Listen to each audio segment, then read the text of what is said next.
Behind the Arcadia case, community media, WeChat, Beijing's influence networks.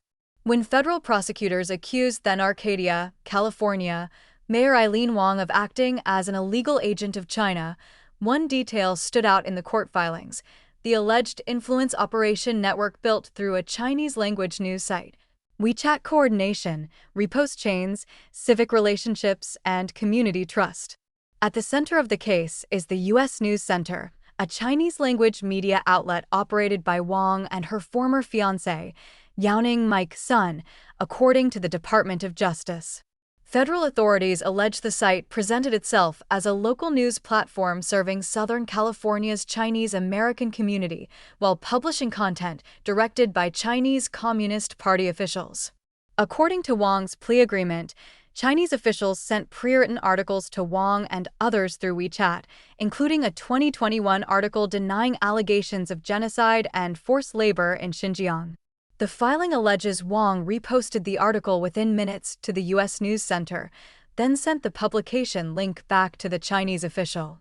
In another exchange cited by the DOJ, Wang edited an article at a Chinese official's request and later sent a screenshot showing the article had received more than 15,000 views. After receiving praise from the official, Wang replied, "Thank you, leader." Beyond a website. For federal investigators, the significance of the case appears to extend beyond the content of a single website. The DOJ filings describe a broader ecosystem in which messaging moved through WeChat conversations, community-linked websites, reposting networks, and local civic relationships rather than through overt state media branding alone. Unlike traditional state broadcasting, the distribution model described in the case relied heavily on peer-to-peer circulation inside trusted social circles, including business associations, community groups, and private WeChat networks.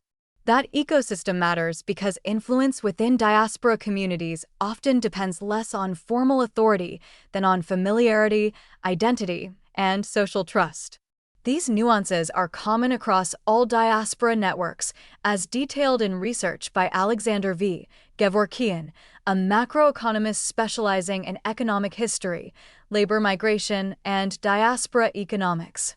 In his 2022 paper, Diaspora Networks, Gevorkian shows that diaspora networks operate through mechanisms of bounded solidarity, reciprocal obligations, and enforceable trust rooted in shared identity and interpersonal familiarity, rather than through reliance on formal institutions. The U.S. News Center allegedly appeared local and community-oriented. Prosecutors said the platform targeted Chinese Americans in Southern California rather than audiences inside mainland China. Because the platform appeared culturally familiar and community-based, the messaging could carry a level of social legitimacy distinct from overt state propaganda. Former BBC Hong Kong bureau chief Vivian Wu wrote on X on May 12 that the case was striking because Wang allegedly handled the operational details herself, receiving articles from the CCP officials, posting them online, distributing links, and reporting traffic data back to officials. The most unbelievable detail, Wu wrote, is that a local elected American official was personally helping Chinese officials distribute propaganda articles and then reporting back after publishing them.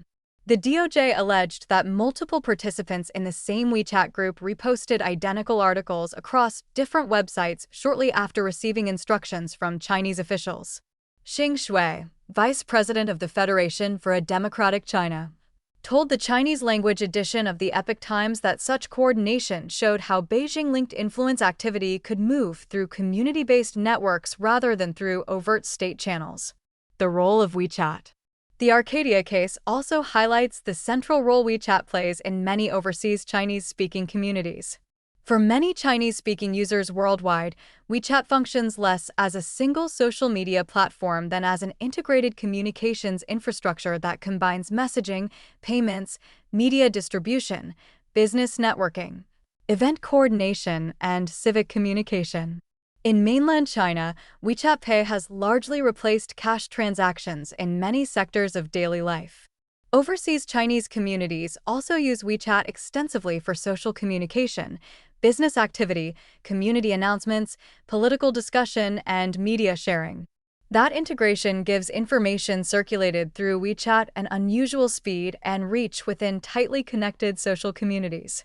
In the Wang case, court filings allege CCP officials used WeChat group chats to distribute content directives and coordinate publication activity among participants operating Chinese-language websites in the United States.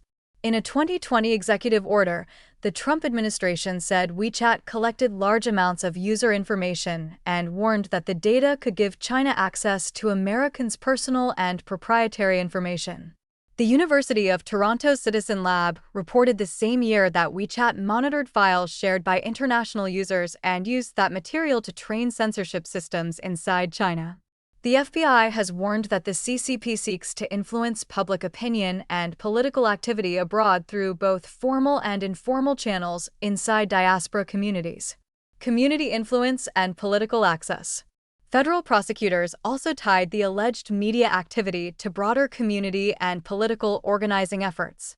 Sun, who was sentenced in February to 4 years in federal prison after pleading guilty to acting as an illegal agent of a foreign government, allegedly described Wang in a report to Chinese officials as a new political star. According to DOJ court filings, Sun wrote that he had orchestrated and organized a team to help Wang win election to the Arcadia City Council in 2022. The DOJ also said Sun monitored then Taiwanese President Tsai Ing-wen's April 2023 visit to Southern California and sent real-time updates to a CCP consular official in Los Angeles. Sheng Shui told the Epoch Times that getting pro-Beijing channels to access U.S. political figures, government policies, and data very important to the CCP. Tong Hao, the host of Crossroads of the World, said on May 12 on NT, the sister media outlet of the Epoch Times, that the case reflected what he described as a broader Chinese strategy to cultivate foreign political figures through seemingly legitimate social and civic channels. Diaspora media is not monolithic.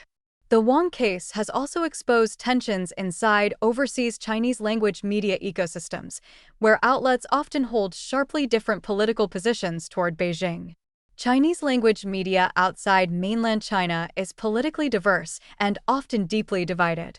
While many outlets have come under varying degrees of influence from the CCP through its United Front, work, content-sharing agreements, ownership changes, advertising leverage, and direct pressure, a minority maintain independent or explicitly critical stances, according to a 2018 Hoover Institution report titled China's Influence and American Interests. The Hoover report documented how the CCP has significantly narrowed the space for independent Chinese-language media in the United States through cooperation among existing outlets, the establishment of new pro-Beijing outlets, and coordinated efforts by entities such as the China News Service. The report noted that truly independent voices have shrunk to a small number of outlets, including the Epoch Times and ND. According to a 2020 survey of Chinese-language media by the Australian Strategic Policy Institute, such divisions are not unique to the United States. Similar patterns of CCP influence in overseas Chinese-language media have been observed in Australia, Canada, and Europe, where United Front efforts target both traditional newspapers and digital platforms, especially WeChat public accounts.